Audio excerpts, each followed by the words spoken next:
way human tendencies or character applies to all parts of life. Even if you're doing a spiritual discipline, Hmm. the the tendencies of human nature still apply Yes. because you're still doing something, and I think people think, well, it's spiritual, and then it's it's different or something. It's not really. Um, so, like for instance, when I want to get my kids engaged in something, you know, they go, "Oh, Dad, teach me how to make that granola," you know. So I make granola, the Schneider's recipe granola, and it's just the kids, you know, just I get it. So I say, fine, I'm going to make it tomorrow. And my son loves it and he wants to do it, but when it comes time, I'm busy. You know, I can't do it. I don't have time to spend a Yes. half hour. So I mean, it's just something mundane like that. But it's still that's human nature applied to Hmm. whatever you're doing. You know. Yes.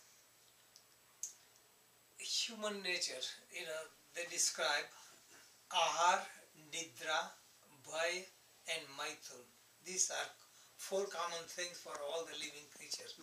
Ahar means food, nidra means sleep, bhay means fear or self-preservation, and maithun means procreation.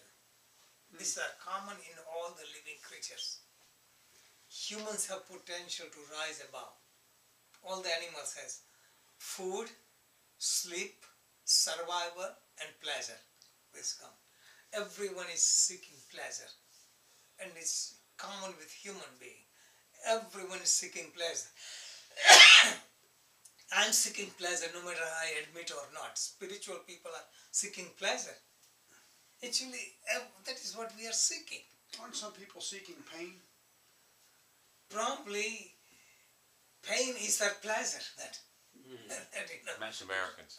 Yeah. Okay. Some people But seek the pain. we are seeking pleasure in the wrong direction. See, we seek for pleasure in the world. We seek pleasure in the senses and mind, and those pleasures are short-lasting. And pleasure's second end is pain. It's built in. If I pull one end of this, other end comes. This is pleasure, this is pain. Okay, so pleasure and pain are built in, but we don't wake up.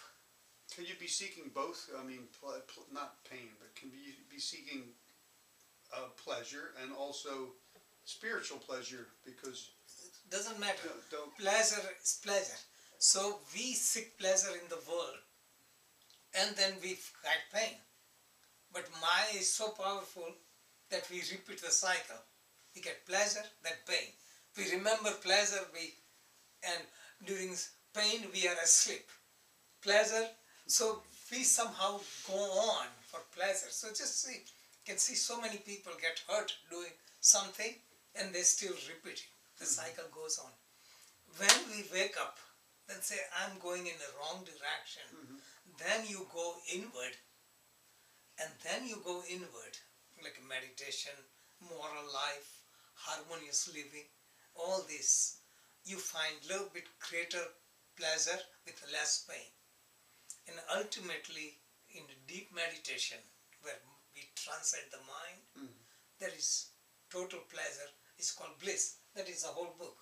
The secret of bliss, I'm explaining. So bliss comes by going inward. What do we learn from all this life and many, many incarnations? Is the world is illusion. World looks pleasurable, but at the end is painful.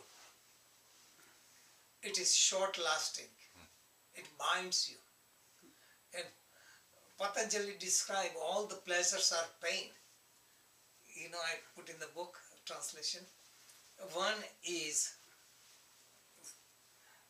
effort. You have to put so much effort to gain it, and then effort to sustain it, and then still threat and fear of it.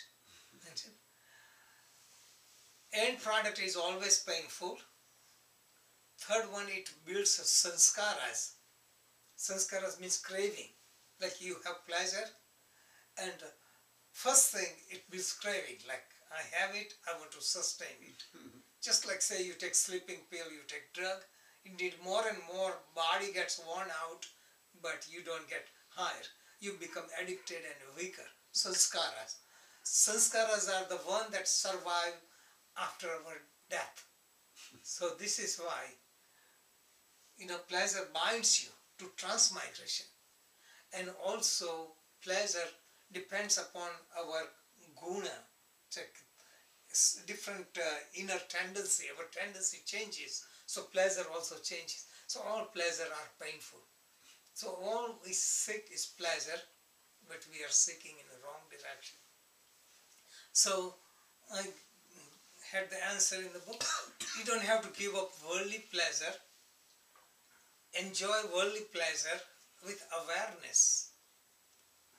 So you get so much pleasure that keeps you in touch with your inside. Like if you have climax of pleasure, there is aha moment. In aha moment you forget yourself. So whatever pleasure does is stimulation from outside gets us connected with something inside that gives the pleasure. So pleasure comes from inside, but illusion comes from outside. So when we understand the process, though it seems to come from outside, actually it awakens inside. So this worldly pleasure will turn into spiritual pleasure and will allow you to rise above worldly pleasure. Same with pain though too. When the pain comes in, the experience is it's seemingly from the outside, but it's just processed from the inside. So we can reverse the pain if we want to, if we want. Right? Mental pain, physical pain, emotional pleasure pain. And pain are similar. Similar because they are sensations. Sensation we say I love it is pleasure. Sensation we hate and try to avoid is called pain. So pleasure, could be painful if it is an excess. And pain, sometimes people find pleasure in pain. A roller coaster ride is painful. Eating hot pepper is painful, but it's pleasurable. See? So pleasure and pain is fine line. You said that pain is the touchstone to all spiritual progress.